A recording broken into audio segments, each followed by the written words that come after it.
Welcome to the Grad School Femtoring Podcast, the place for first-gen students of color to prepare for grad school. This is Doctora Yvette Martinez-Fu, and I will be serving as your femtor, providing you with tips and tricks and everything else you need to know to get into and successfully navigate grad school. For over 10 years, I've been helping first-gen students of color get into top grad programs in their field, and I'm really excited to support you on your academic journey too. Are you a first-gen BIPOC undergraduate, graduate student, or working professional looking to work on your personal development and improve your productivity in a sustainable way? Then join my 6-week Grad School Femtoring Academy, a group coaching program specifically designed to help first-gen BIPOCs overcome obstacles and achieve success in their personal and professional lives. Through weekly workshops, live group coaching sessions, tutorials, exercise, lots of bonuses, and a community of like-minded individuals, you'll receive the support you need to feel confident in your ability to meet your goals without sacrificing your wellness or burning out. The program is open for enrollment now, and the last day to sign up is May 4th. Please contact me at gradschoolfemtoring@gmail.com for more info. Welcome back, everyone, to another episode of the Grad School Femtoring Podcast. This is your host, Doctora Yvette. And today we have what is probably going to be a really relevant topic for this podcast community and for me too, which is on managing doubt and uncertainty. And specifically today, we're going to talk about doubt and uncertainty in grad school. Like I said, who hasn't felt doubt and uncertainty, right? Okay. Well, our guest today is Marisol Jimenez, and she is a first-generation college and graduate student and a daughter of immigrants. She is the co-founder of Academic Amigas, an Instagram page focused on providing free and accessible resources for women of color. Her research highlights the experiences of Latinx immigrant families and their experiences in Chicago public schools. I'm really happy to have you on the show. Welcome to the podcast, Marisol. Thank you. I'm so excited to be here with you today. Oh, me too. So for the folks who want to get to know you a little bit more, myself included, can you tell us a little bit more about who you are, what you do, and especially whatever you feel comfortable sharing about your background and backstory and how you became who you are today? Yes. Well, as you said, I am a first-generation college student.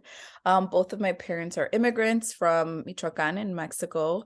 And so, yeah, I guess my journey with graduate school and college, everything started, I guess when I was really young. I always wanted to be a journalist. I always wanted to be a writer to some capacity. And so I guess my relationship with writing was always really difficult, as it is for a lot of us. Writing is very personal. And so I think that's where I kind of got the hang of, like, as soon as I started going to college, I took a class on inequalities in education, and it changed my life. I realized I could use my words for good, and I could make an impact on, like, a lot of kids' lives. And so that's kind of how I decided to go to grad school at first. And going through that very first year as a master's student, I realized that what I was lacking the most was community. And so ever since then, I have been a community builder, both like at my institution and creating organizations for people who look like me, who think like me, and also online through Academic Amigas, building communities there for people who are across the US and sometimes even in Europe, and being able to just like feel and connect with other people who are like you. You know, it's really good that early on you knew to focus on community building and on creating the spaces that may not necessarily be there, because that actually can be a form of solace and support, especially when you're struggling. And if you're dealing with feelings of doubt, it helps to have someone else to talk to about it, to share in that experience. And so I'm interested, we're going to talk about doubt and uncertainty, and I'm interested in hearing more about how your work with like building communities has shaped or impacted your thoughts on doubt. So we'll get to that in a little bit. But before we go and dive into the topic, I want to hear a little bit more about kind of what you mean or how you interpret doubt and uncertainty. When I think about it, for me, it's an experience of feeling a lack of confidence, or maybe not feeling 100% confident in your decision to go to graduate school. I know I had those feelings where I was like, did I make the right decision? And sometimes it's a lack of confidence of being able to finish, especially if you're first gen, especially if you're not, you're not familiar with the hidden curriculum. It's your first time working on all these milestones. There's a lot of fear and uncertainty with like, am I actually going to finish? And then that adds to you feeling uncertainty and doubt. So I'm wondering, what are your thoughts on that? Like, when you think about uncertainty and doubt, like, what are some of the things that come to mind for you? Yeah, I think like embarking on this journey of graduate school, especially as a first gen, obviously you've never had anyone do this before you. And so asking the questions to the people who you know is very difficult because you don't have a lot of people to ask these questions to. And so you spoke a little bit about the hidden curriculum, right? I think for me, the most pivotal moment was like realizing that I don't know what I don't know. Like I was so far behind all of my peers because they were talking about things that I didn't even know existed or were important, or the Oh my politics gosh, of yes. getting ahead in graduate school. And so you really do feel like this sense of like complete isolation from the life that you know back home, your parents, your community, everything that you know back home. You feel completely separated from them in graduate school. Often we have to attend graduate school at predominantly white institutions in predominantly white neighborhoods, and when all your professors don't look like you. And so you are forced to be isolated and have to adapt to these new communities and to this new culture that you have, like, that you know nothing about. And you, in that moment, and I think similar, like the way that I've thought about it is like, I felt like I didn't belong. I like knew in my heart that I didn't belong because there was no way that like I could catch up to be where all my peers were in time for me to be successful in this program. And I think like those moments of doubt like made it so difficult to speak up in class. Like I didn't speak up in my seminars, at least for like the first 2 years, because I felt like whatever I had to say was never as insightful as what my peers had to say. And therefore, like I didn't want to take up space. I didn't want to take up time. Like the self-doubt affected me in my writing. I would sit in front of my computer for hours and I would not produce anything because I thought that no matter what I produced, it was never going to be good enough. And my professors were going to judge me and they were going to realize that like I was an imposter. Like I had just gotten by and someone accepted me because I was lucky or because I have a good personality and I'm outgoing. And that doubt like kept me, I think, from so many opportunities, like so many networking moments, so many moments where like I could have grown and developed as a scholar. And I think that was difficult. I think, yeah, it wasn't until I like talked about it with my advisor, who's a Black woman, that I think like my relationship with doubt really started to change. Yeah. I just want to take a minute really quick to affirm and validate your experience, because what you said, that could have come out of my mouth. And so many of us have that exact same, like that shared experience of, I didn't participate. I struggled with writing, even shame with writing, being told, sometimes like flat out told that we weren't good enough, and then feeling like, oh my gosh, it must have been a mistake. I must have been admitted by mistake. They're going to catch me. They're going to kick me out, whatever it is. It's just those feelings are so common for a lot of us who are first gen. And then it gets further compounded if you're first gen and multiply oppressed or marginalized. So if you're first gen and BIPOC, if you're first gen and disabled and neurodivergent and queer, you name it. So I just want to say, like, you're not, yeah, I'm sure you know from your community, you're not alone. And so it's so frustrating that so many of us arrive in those moments of having those thoughts and feelings, and in that moment you don't automatically think I'm not alone, or I'm the only, I'm one of many. Oftentimes, because there's so few of us in terms of representation, we feel like there's something wrong with us, which is so untrue. So you were saying, though, that you arrived at a point where you had your mentor, and she, like, can you say a little bit more about how she helped you with kind of managing those feelings of doubt? Yes. So yes, she is a world-renowned scholar in critical race theory. She's a Black feminist. I think I reached out to her once and I was like, I just don't feel like I'm prepared enough to move on to the next stage. It was a time for me to switch from my master's to my PhD.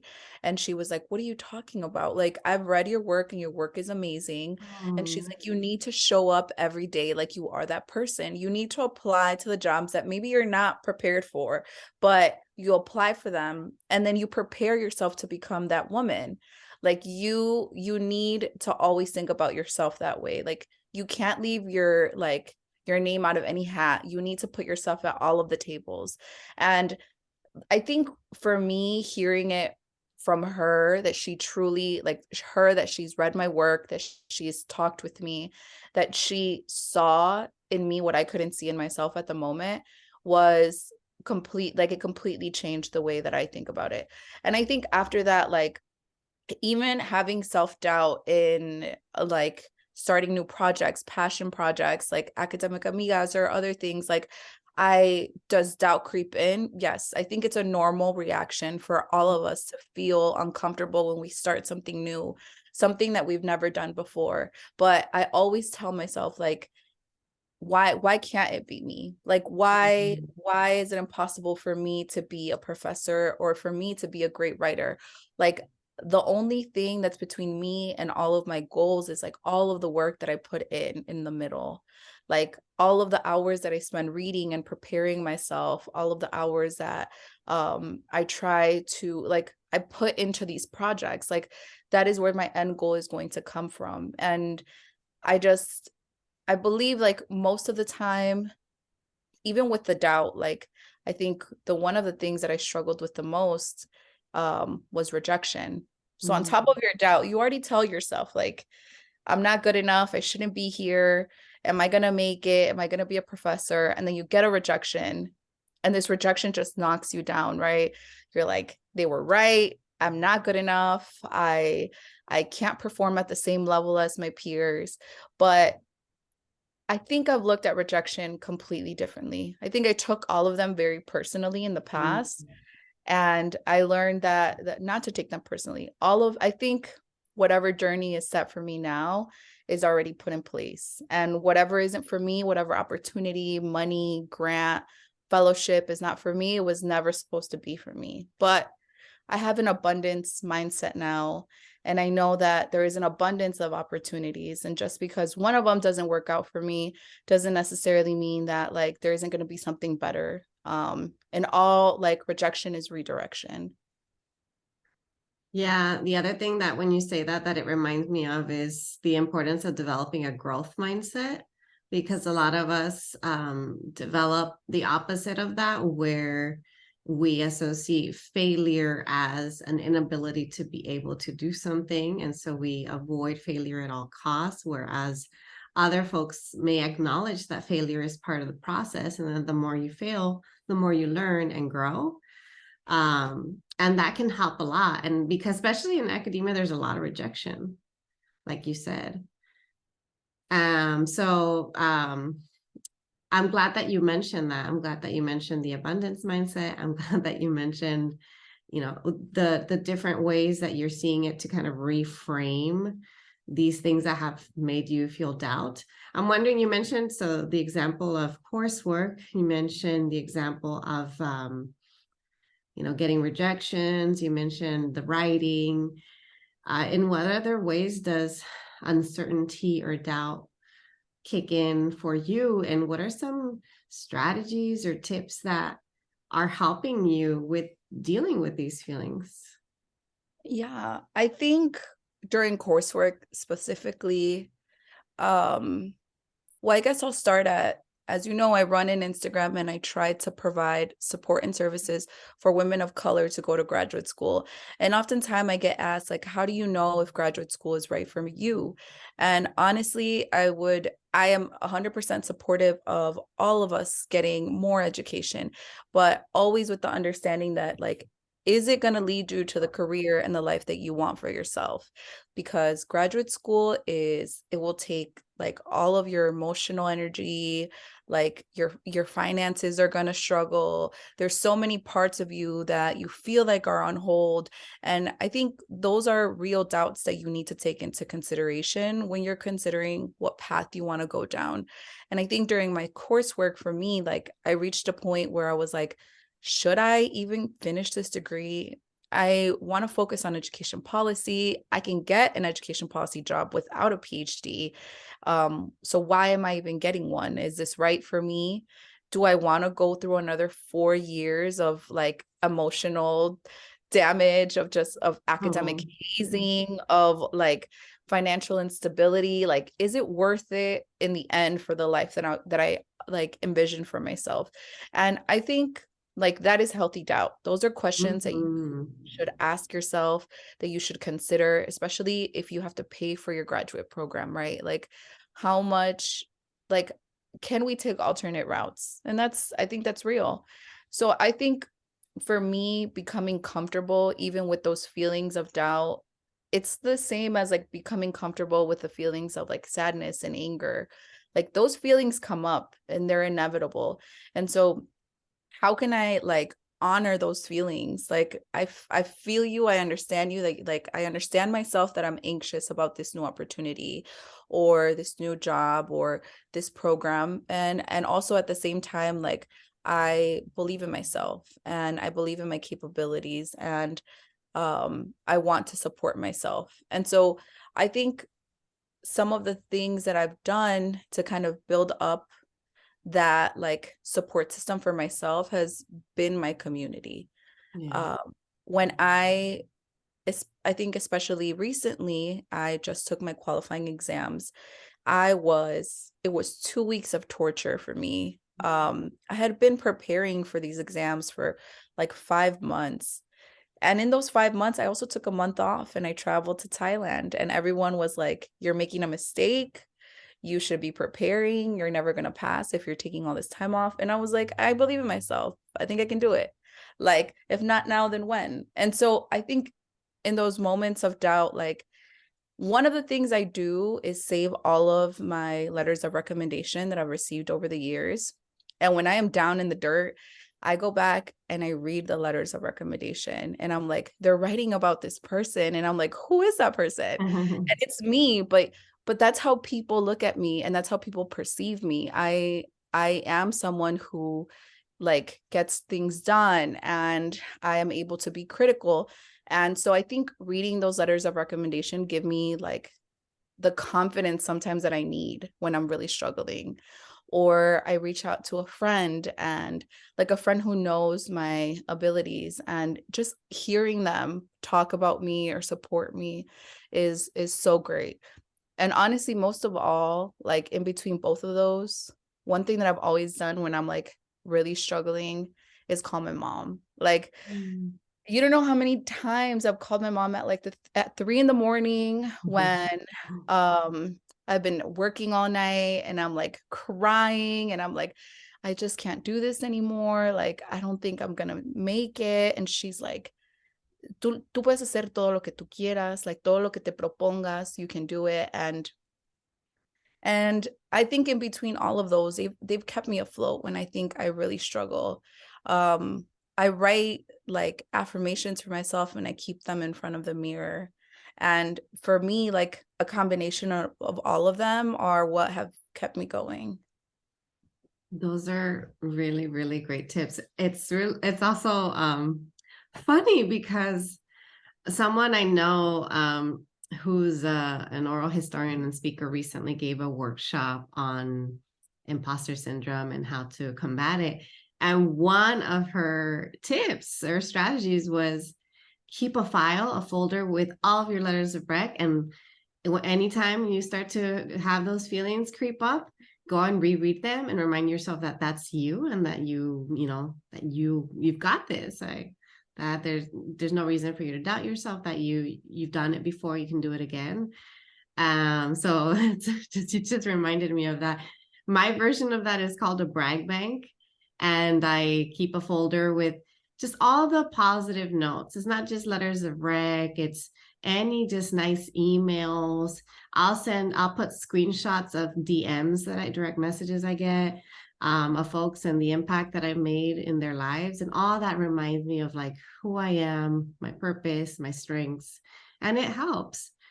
I also want to touch on another part of fear and uncertainty, or doubt and uncertainty. I want to make sure that we do touch on this, because it can happen, and it does happen for folks in grad school. Sometimes people feel doubt and uncertainty because they actually want to leave the program, and it can be scary for them to share that and disclose that, very vulnerable, like with other people, when they're having really serious concerns over whether or not they want to stay or leave. And probably their gut is telling them that they want to leave graduate school. And so I'm curious about your thoughts on that. I don't know if you yourself have had any peers, colleagues, friends, or folks who you've known who have left. I know I have during my time in graduate school, and even after, in mentoring, advising, femtoring, and working with clients. I've known a fair share of folks who have either left their graduate programs, transferred to other programs, or left graduate school altogether to pursue different career paths. And I just want to like validate anybody who may be having those thoughts, and let them know that it's okay if that's happening. But yeah, I'm curious like about your take on it, because I feel like you have a pretty strong sense of conviction of like, I know why I'm in grad school and I want to finish, and you've got your toolbox of things to do to manage the doubt. But in the case of someone who maybe is not feeling as sure, and leaning more towards, I don't think this is right for me, like, what would you say to them? Yeah, I did recently have a friend who, we spent so many hours talking through, should I leave or should I stay? And I think I will say, if this degree comes at the expense of your mental health, then 100% you should leave. I think nothing in the world, no amount of money, no amount of degrees are worth your mental stability.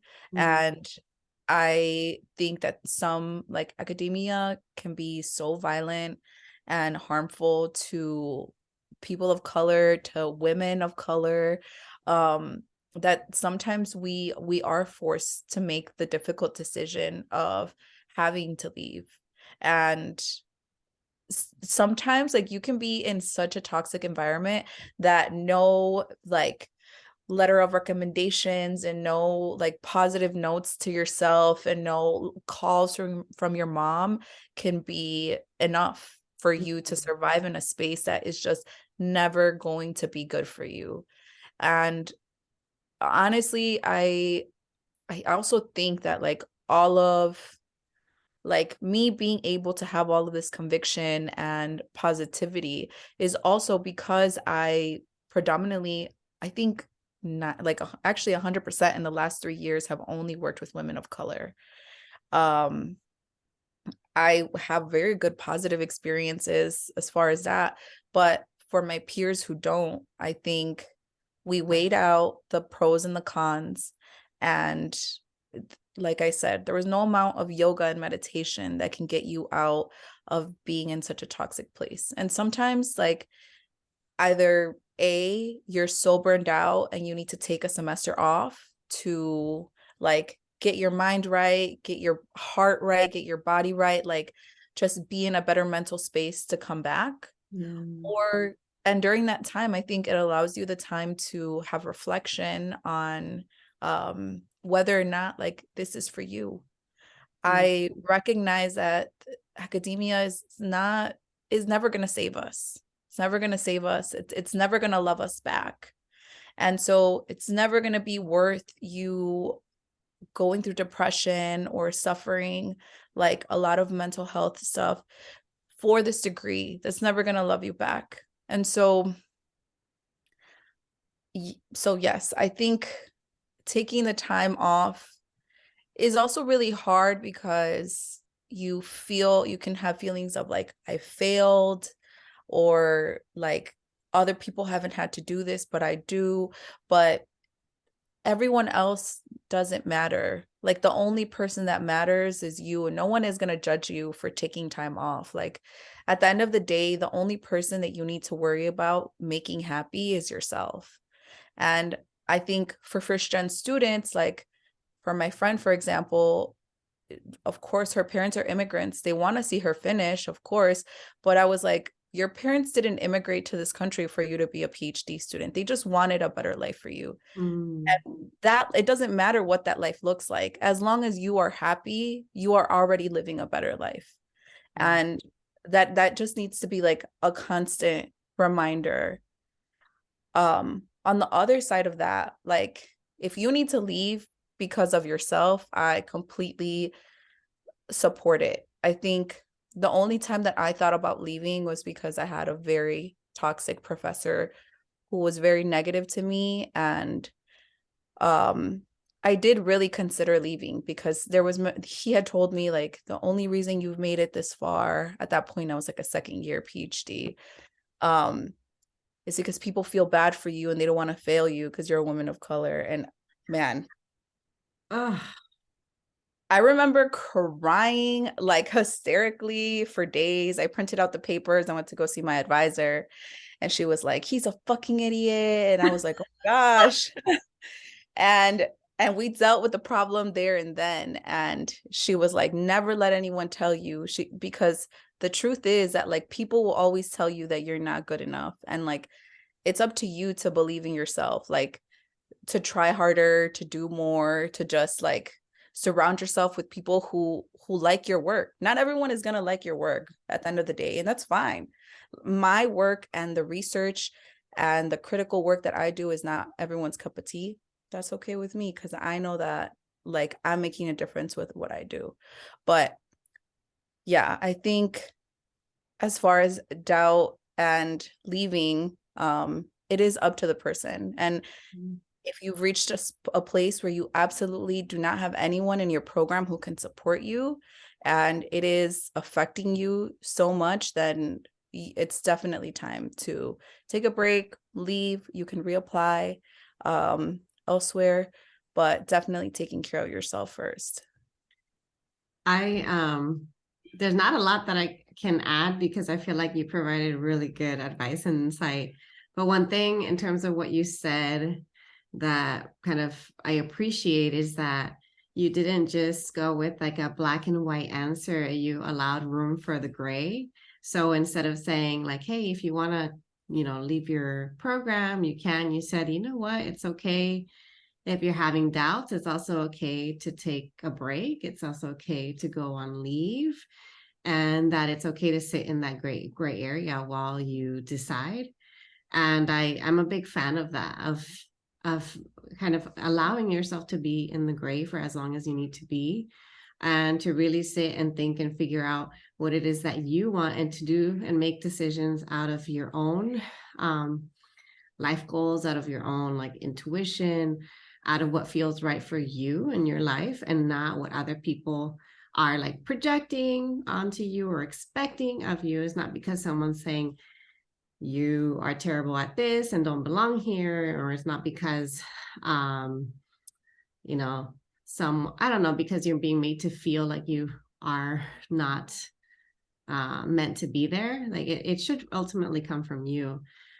So yeah, I really like that. And I like, just like you, I'm a big fan of kind of affirming, validating, supporting folks if and when they decide to leave any spaces that no longer serve them, because I've been that person too.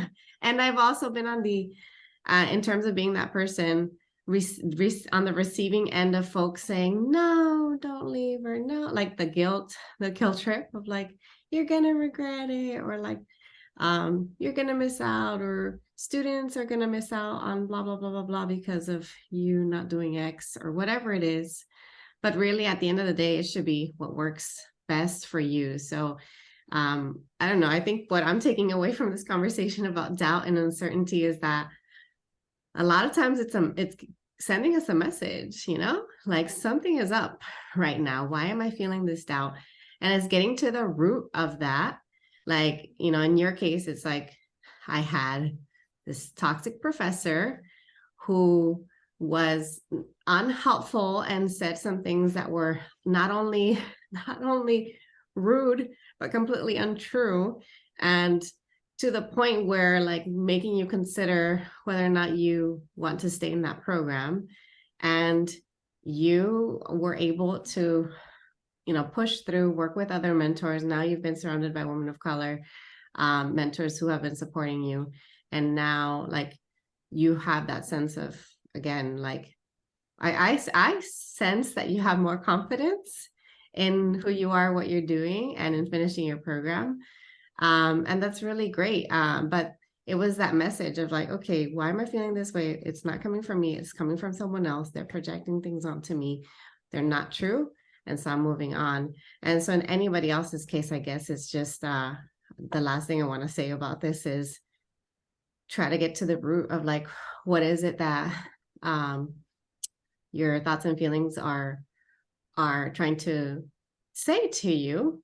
What's going on, what's bringing this up, and then work on the tools, strategies, support systems to help you overcome whatever those hurdles are. So we're getting close to wrapping up, Marisol. So I'm wondering if you have any other closing words on this topic of doubt, uncertainty that is so common, not just in grad school, but I think in life. Yeah, I think, I think my therapist taught me this, that like when people spew out negative things at you, it's usually not about you and it's probably about them. So I always remind myself that when people are being mean to me, someone was probably mean to him when he was in grad school and he's like, I want to continue being like a hard professor and teaching them the hard way. Well, guess what? We're not going to keep doing that. We're not going to keep causing trauma on people. We're going to be helpful and supportive. I think for my ending message, like, I hope that I can leave you with at least like a little bit of hope, like to always believe in yourself and your capabilities. Doubt is always going to surround us, but I also think we have the ability to acknowledge our doubt, sit with our doubt, celebrate our doubt, and move past it. Like, I acknowledge you, I see you, but what if I just like bet on myself? I consistently am betting on myself. Like, if I don't bet on myself and my success, and like no one else is going to do it for me. And I am a firm believer that like everything in the world is constantly working in my favor. And so it's okay. Like, I believe in myself. If I try and I fail, then I celebrate the failure too, because and then it gives me the ability to keep trying. And so I hope that if we can learn anything is to make sure that you know that you're not alone. We've all felt it in so many different ways. Like, we've felt doubt in so many different parts of our lives, and we have gone past it. Yeah. Yes. That is a great way to close today's episode. So before we go, for folks who want to stay in touch, follow you, follow your work, follow Academic Amigas, how can they reach you? How can they support you? How can they follow your work? Yeah. Well, I have a article coming out hopefully in the next 3 months, so you can look that up on Google Scholar. Under Marisol Jimenez. And also, if you just want to join another community, me and Ana have Academic Amigas on Instagram and TikTok, and we hold weekly co-working hours and different community spaces where other women of color can share our experiences and just learn how to support each other and provide resources. We'll make sure to add those links to today's show notes so that everybody can follow. And if you have your article reference, I can add that so that folks can read it too. Thank you so much, Marisol, for coming on the show, for sharing your story, your knowledge, your experience with us. It's been really, really nice. Thank you. Thank you so much for having me today.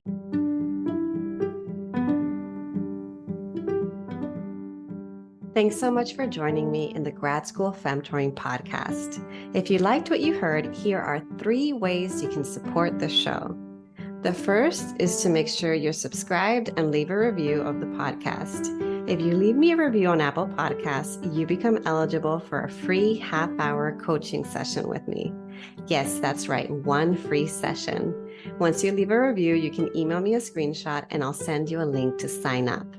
The second way to show your love is to get yourself a copy of my free 15-page Grad School Femtoring kit, which includes resources on research, organization, grad school, and career prep. Go to gradschoolfemtoring.com/kit to get it today. The third and last way to support my show is to follow me on social media. I am on Instagram, LinkedIn, Facebook, Twitter, and occasionally TikTok with the handle @Grad School Femtoring. Thanks again, and until next time.